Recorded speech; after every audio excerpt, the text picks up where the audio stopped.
পৌষ সংক্রান্তির পিঠে হচ্ছে পুলি পিঠা। এই যে এটা বানিয়েছে জামাই বাবু, মিষ্টার একটা করে কিশমিশ, একটা করে কাজু কাজু বাদাম ডিজাইন বানিয়েছে, মানে কি বলবো, ভীষণ, মানে হাতের কাজ ভীষণ সুন্দর।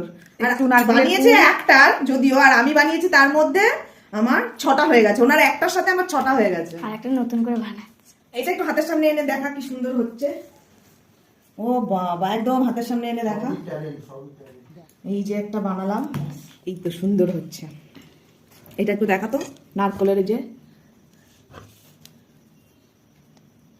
এই দেখো, একটা করে কাজু বাদাম এর ভেতরে দেবো, খাওয়ার সময় কিন্তু খুব মজা লাগবে খেতে।